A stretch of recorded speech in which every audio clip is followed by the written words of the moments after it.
द्वादशी व्रत में सुने विष्णु भगवान और तुलसी माता की कथा। एक बार भगवान विष्णु जी शेष नाग पर बैठे बैठे बोर हो गए और उन्होंने धरती पर घूमने का विचार किया। वैसे भी कई साल बीत गए थे।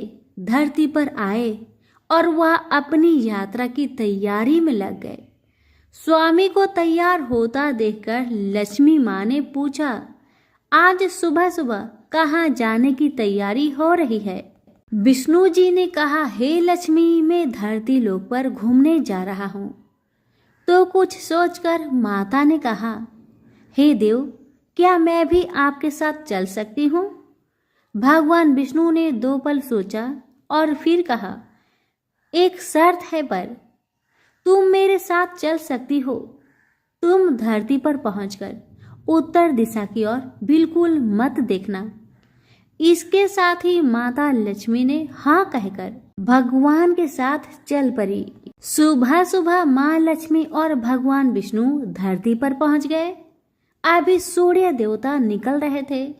रात बरसात होकर हटी थी। चारों ओर हरियाली ही हरियाली थी। उस समय चारों ओर बहुत शांति थी और धरती बहुत ही सुंदर दिख रही थी। और माँ लक्ष्मी मंत्र मुक्त होकर धरती को देख रही थी और भूल गई कि पति को क्या वचन देकर आई है। और चारों ओर देखती हुई कब उत्तर दिशा की ओर देखने लगी, पता ही नहीं चला। उत्तर दिशा में माँ लक्ष्मी को एक बहुत ही सुंदर बगीचा नजर आया और उस तरफ से भीनी भीनी खुशबू आ रही थी और बहुत ही सुंदर सुंदर फूल खिले थे। यह एक फूलों का खेत था और माँ लक्ष्मी बिना सोचे उस खेत में गई और एक सुंदर सा फूल तोड़ लाई। लेकिन यह क्या, जब माँ लक्ष्मी भगवान विष्णु के पास वापिस आई तो भगवान विष्णु की आंखों में आंसू थे और भगवान विष्णु ने माँ लक्ष्मी को कहा कि कभी भी किसी से बिना पूछे उसका कुछ भी नहीं लेना चाहिए और साथ ही अपना वचन भी याद दिलाया। माँ लक्ष्मी को अपनी भूल का पता चला तो उन्होंने भगवान से इस भूल की माफी मांगी। तो भगवान विष्णु ने कहा कि जो तुमने भूल की है उसकी सजा तो तुम्हें जरूर मिलेगी।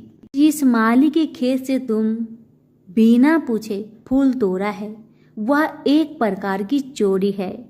इसलिए अब 3 साल तक माली के घर नौकर बनकर रहो। उसके बाद मैं तुम्हें बैकुंठ वापस बुलाऊंगा। माँ लक्ष्मी ने चुपचाप सर झुकाकर हाँ कह दी और फिर माँ लक्ष्मी एक गरीब औरत का रूप धारण करके उस खेत के मालिक के घर गई। घर क्या, एक झोपड़ा था और मालिक का नाम माधव था। माधव की बीवी, 2 बेटे और 3 बेटियां थी। सभी उस छोटे से खेत में काम करके किसी तरह से गुजारा करते थे।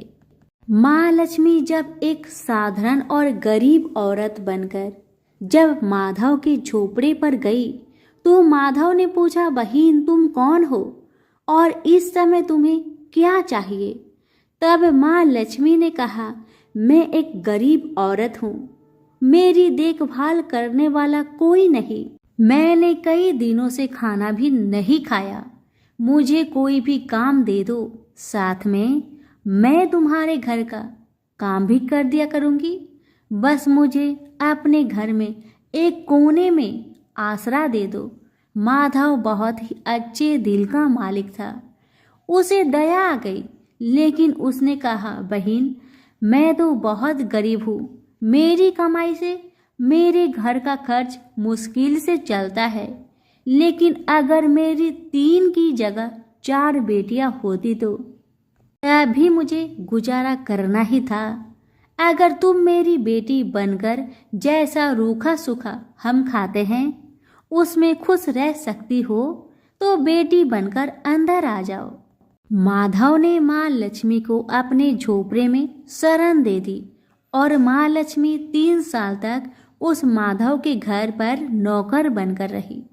जिस दिन माँ लक्ष्मी माधव के घर आई थी, उससे दूसरे दिन ही माधव को इतनी आमदनी हुई, फूलों की कमाई से ही शाम को एक गाय खरीद ली। धीरे धीरे माधव ने काफी जमीन खरीद ली और सब ने अच्छे अच्छे कपड़े भी बनवा लिए और फिर एक बड़ा पक्का का घर भी बना लिया। बेटियों और बीबी ने गहने भी बनवा लिए और अब मकान भी बहुत बड़ा बनवा लिया था।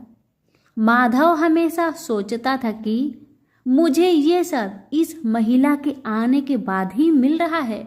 इस बेटी के रूप में मेरी किस्मत आ गई है। माँ लक्ष्मी को आते हुए 2 से 5 साल बीत गए थे, लेकिन माँ लक्ष्मी अब भी घर में और खेतों में काम करती थी।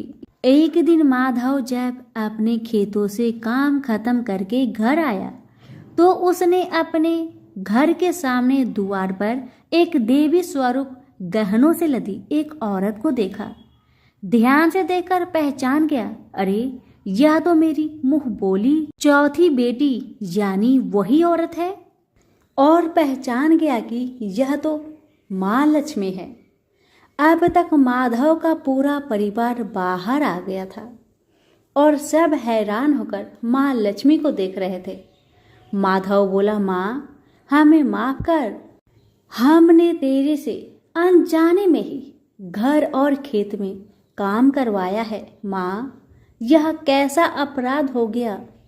हे माँ हम सबको माफ कर दे।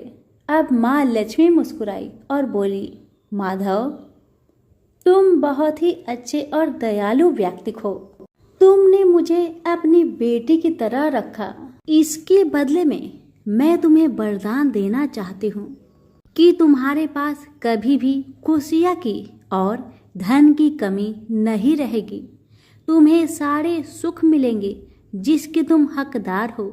और फिर माँ अपने स्वामी के दोबारा भेजे रथ में बैठकर बैकुंठ चली गई। तो प्रेम से बोलिए लक्ष्मी नारायण की जय हो। स्वर्णी मुनि की पुत्री तुलसी अपूर्व सुंदर थी। उसकी इच्छा थी कि उनका विवाह भगवान नारायण के साथ हो। इसके लिए उन्होंने नारायण पर्वत की घाटी में स्थित बद्रीवन में घोर तपस्या की। दीर्घ काल तक तपस्या के उपरांत ब्रह्मा जी ने प्रसन्न होकर दर्शन दिए और वर मांगने को कहा। तब तुलसी जी ने कहा, हे सृष्टि के कर्ता ब्रह्मदेव, आप तो अंतर्यामी हैं, आपसे क्या छुपा है। सबकी मन की बात आप जानते हैं। फिर भी मैं अपनी इच्छा आपको बताती हूँ। मैं चाहती हूँ कि भगवान श्री हरि मुझे पति रूप में मिले। तुलसी की बातें सुन ब्रह्मदेव ने कहा, तुम्हारा अभीष्ट तुम्हें अवश्य मिलेगा।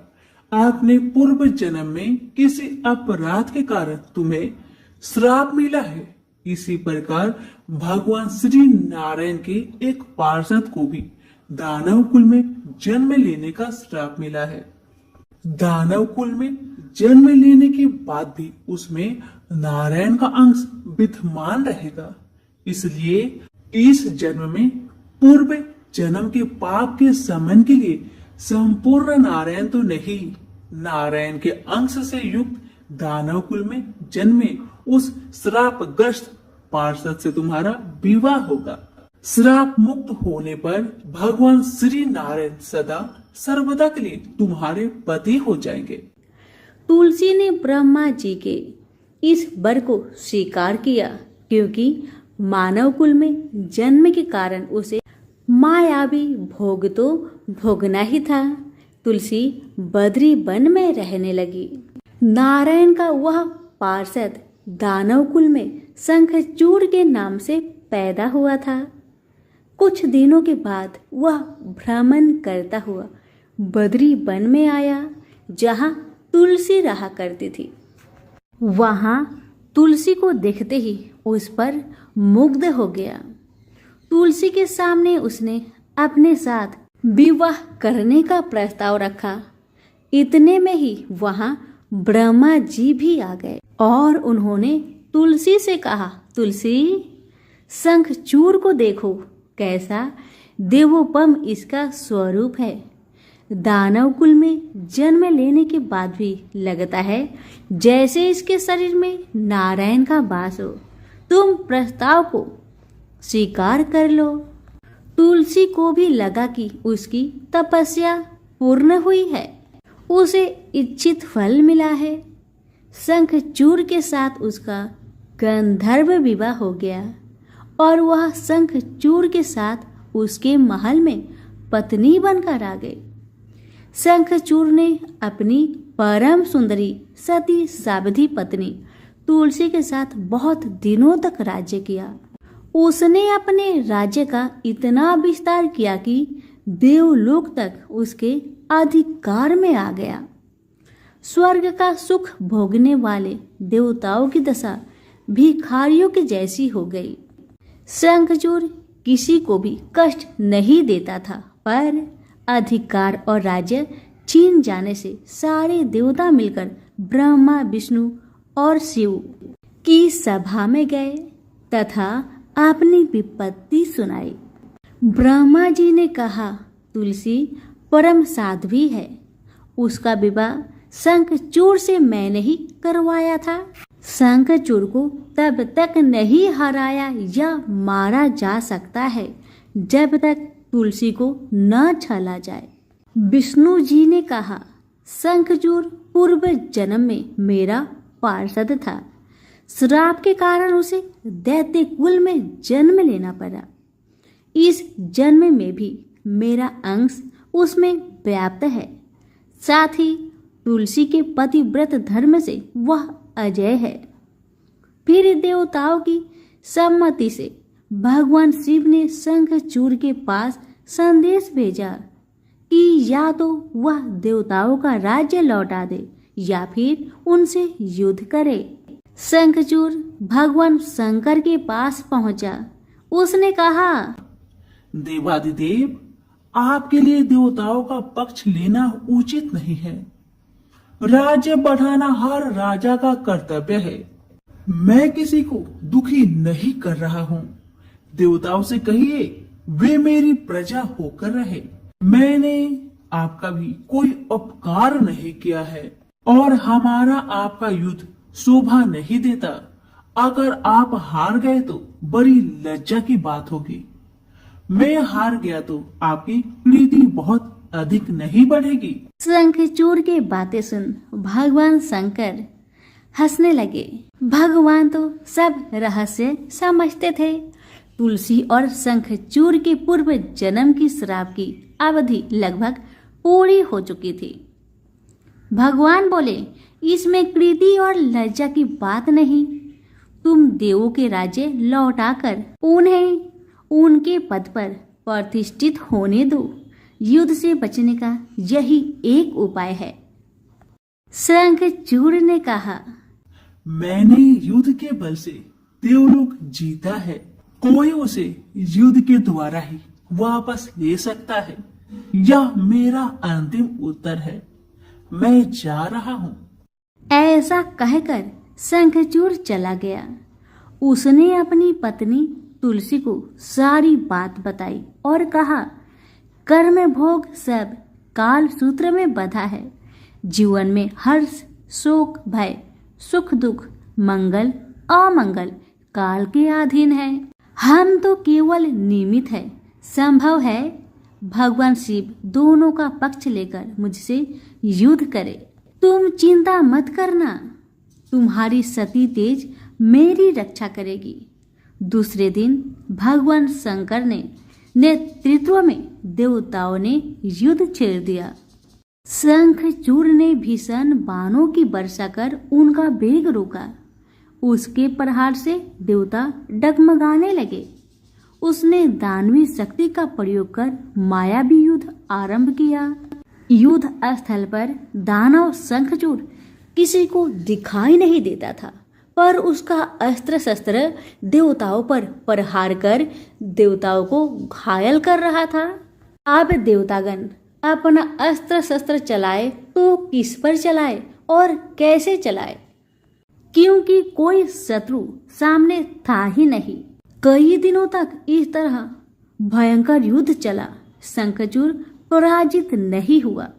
तब भगवान शिव ने विष्णु जी से कहा, विष्णु कुछ उपाय करिए, अन्यथा मेरा तो सारा यश मिट्टी में मिल जाएगा। तब श्री हरि विष्णु ने सोचे, बल से तो शंखचूड़ को हराया नहीं जा सकता, इसलिए छल का सहारा लेना होगा। उन्होंने तुरंत अपना स्वरूप शंखचूड़ जैसा बनाया और वस्त्र शस्त्र से सज्जित हो तुलसी के पास आए और बोले, प्रिय, मैं युद्ध में जीत गया। सारे देवता भगवान शंकर समेत हार गए। आओ, इस खुशी में आओ, मैं तुम्हें अंक से लगा लूं। पति को प्रत्यक्ष खरा देख तथा विजय का समाचार सुन वह दौड़कर मायावी शंखचूड़ के गले से लिपट गई। इस प्रकार पति पत्नी दोनों ने आलिंगन को खूब खुशी मनाई। पर पुरुष के साथ इस प्रकार का व्यवहार से उसका सती तेज नष्ट हो गया। उसका सती तेज जो शंखचूड़ की कवच के रूप में रक्षा कर रहा था, वह कवच नष्ट हो गया। शंखचूड़ शक्तिहीन हो गया। यह जानते ही भगवान शंकर ने अपने त्रिशूल से प्रहार किए। त्रिशूल के लगते ही शंखचूड़ जलकर भस्म हो गया। शंखचूड़ के मरने को जानकर विष्णु अपने असली स्वरूप में आ गए। सामने अपने पति शंखचूड़ के स्थान पर भगवान विष्णु को खड़ा देख तुलसी बहुत विस्मित हुई। उसको पता लग गया कि स्वयं नारायण ने उसके साथ छल किया है। क्रोध में आकर उसने श्राप दिया, एक सती स्त्री का अस्तित्व भंग करने के अपराध में तुम हृदयहीन पत्थर हो जाओ। विष्णु ने तुलसी के श्राप को सिरोधार्य कर कहा, देवी, तुम्हारा तथा शंखचूड़ के कल्याण के लिए मुझे ऐसा करना पड़ा। तुम दोनों को श्राप मुक्त करना था। तुम भी अब शरीर त्याग कर तुलसी बिरुवा के रूप में जन्म लोगी और मेरी पूजा तुलसी दल से होगी। मैं सालग्राम पत्थर बनूंगा। मेरे शीश पर तुम आदर से विराजमान होगी। तुम्हारे पति की हड्डियों के चूर्ण से शंख की उत्पत्ति होगी। उस शंख ध्वनि से देवताओं तथा मेरी पूजा आराधना होगी। जहाँ शंख ध्वनि होगी वहाँ मंगलमय में मैं विराजमान रहूंगा। तुमने पूर्व जन्म में बद्री वन में मुझे पाने के लिए बड़ी तपस्या की थी। अब अगले जन्म में मैं नारायण पर स्तर के रूप में बद्रीनाथ वन में स्थापित हो जाऊंगा और मेरी पूजा अर्चना फल फूल से न होकर तुम्हारी तुलसी दल से होगी। मेरे शीश पर विराजमान होकर तुम मुझसे भी पूजा पद प्राप्त करोगी। प्रेम से बोले, तुलसी माता की जय हो, शालिग्राम जी की जय हो, विष्णु भगवान की जय हो।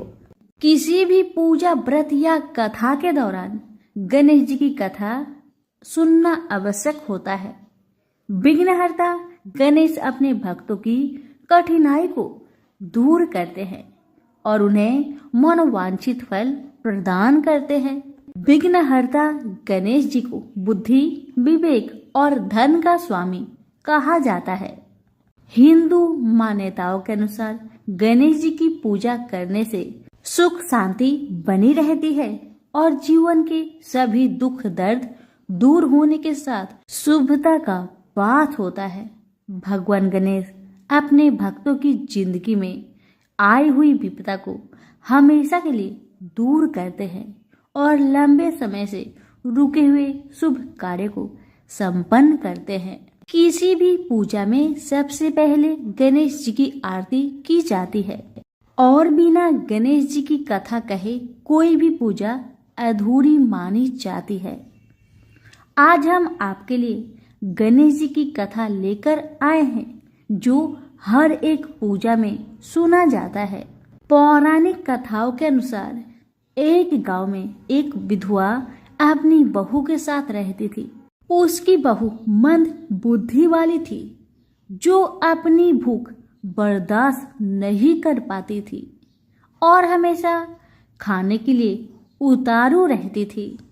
वह सबसे पहले उठकर खाना खाती थी, फिर घर के बाकी काम किया करती थी। एक दिन विधवा ने अपने घर में पूजा करवाने का सोचा, लेकिन वह थोड़ी परेशान थी क्योंकि उसकी बहू अगली सुबह उठते ही खाने के लिए दौड़ेगी और पूजा के लिए बनाए गए पकवान को जूठा कर देगी। अपनी बहू को पूजा के लिए बनाए गए पकवान से दूर रखने के लिए विधवा ने एक तरीका निकाला। पूजा वाले दिन उसने एक मटका लिया और उसके नीचे एक छेद कर दिया और अपनी बहू से बोली कि आज तो पूजा है, इसलिए खाना खाने से पहले पानी भर के ले आओ। बहू भी चालाक निकली। उसने देख लिया था कि विधवा ने मटके के नीचे छेद कर दिया है, इसलिए वह अपनी साड़ी में आटा बांधकर पनघट पर चली गई। वहां उसने आटा निकाला और कुएं के पानी के मदद से बाटियां बनाने लग गई। कुएं के पास ही एक शमशान था जहां चीता जलाई जा रही थी। बहू ने उसकी आंच में अपनी बाटियां सेक ली। उसकी बाटियां सूखी थी तो वह पास में ही गणेश भगवान का एक मंदिर था। बहू वहां पर चली गई जहां गणेश जी को किसी ने चोला चढ़ाया हुआ था। उसने देखा कि गणेश जी की तोंद पर घी लगा हुआ है। उसने उस घी को अपनी बाटी पर लगा लिया और उसका भोग गणेश जी को लगाकर वह बाटी खा ली और बहू घर वापस चली आई। बहू की इस हरकत पर गणेश जी को बहुत गुस्सा आया और उन्होंने गुस्से में अपने नाक पर उंगली चढ़ा लिया। जब गांव वाले ने देखा कि गणेश जी ने अपने नाक के ऊपर उंगली चढ़ा लिया है तो उन्हें मनाने के लिए बहुत जद्दोजहद किया गया, लेकिन गणेश जी ने अपनी उंगली वापस नहीं उतारी। जब यह बात राजा को पता चली तो राजा ने बड़े बड़े पंडितों और ज्योतिषों को बुलवाया और हवन करवाया, लेकिन गणेश जी फिर भी नहीं माने। सब बहुत चिंतित थे। राजा ने पूरे गांव में यह ऐलान करवा दिया कि जो भी इंसान गणेश जी की नाक पर से उंगली हटाने में सफल होगा उसे इनाम के तौर पर 5 गांव दिया जाएगा। गांव के सभी लोग गणेश जी को मनाने आए, लेकिन गणेश जी किसी से भी न माने और अपनी उंगली नाक पर चढ़ाए रखे। अंत में विधवा की बहू बोली कि अगर सब उसे आज्ञा दे तो वह गणेश जी की उंगली हटा सकती है। उसकी बात सुनकर उसकी विधवा सासू माँ हंसने लगी और बोली कि जब बड़े बड़े विद्वान कुछ नहीं कर पाए तो वह कैसे गणेश जी को मना पाएगी। तब किसी ने बोला कि जब सब लोगों को मौका मिला तो उसे भी एक मौका मिलना चाहिए। फिर सभी लोग बहू को एक मौका देने के लिए मान गए, लेकिन बहू ने एक शर्त रखी। उसने कहा कि उसके घर से लेकर मंदिर तक पर्दा बांध दी जाए। सब लोगों ने सोचा कि इतना तो हो ही चुका है तो पर्दा बांधने में क्या जाता है। बहू के कहे अनुसार उसके घर से लेकर मंदिर तक पर्दा लगाया गया। बहू ने अपना दिमाग लगाया और वह अपने साड़ी की आंचल में मोगली छिपाकर मंदिर चली गई। अब बहू ने मंदिर में जाकर गणेश जी से बोला कि मैंने आपके तोंद से जरा सा घी क्या ले लिया, आपने अपने नाक पर उंगली चढ़ा ली। अब आप नाक पर से उंगली हटाइए या दूं एक मोगड़ी की, अभी आपके टुकड़े टुकड़े हो जाएंगे। बहू की यह चेतावनी सुनकर गणेश जी थोड़ा डर गए और उन्होंने सोचा कि यह तो पूरी पागल है, कहीं सच में यह मुझे मोगड़ी न मार दे। अब तो गणेश जी ने बिना सोचे समझे अपनी नाक पर से उंगली हटा ली, जिसे देखकर गांव वाले बहुत खुश हो गए और बहू का जय जयकार करने लगे। राजा के ऐलान के मुताबिक बहू को 5 गांव इनाम में दिए गए। यह कथा सुनकर लोग गणेश भगवान से यह मांगते हैं कि वह भी उस बहू की तरह सबकी बात मान जाए और उनकी सभी मनोकामनाएं पूरी करे। तो प्रेम से बोलिए गणेश महाराज की जय हो। कथा अच्छी लगे तो लाइक शेयर करना बिल्कुल ना भूले। धन्यवाद।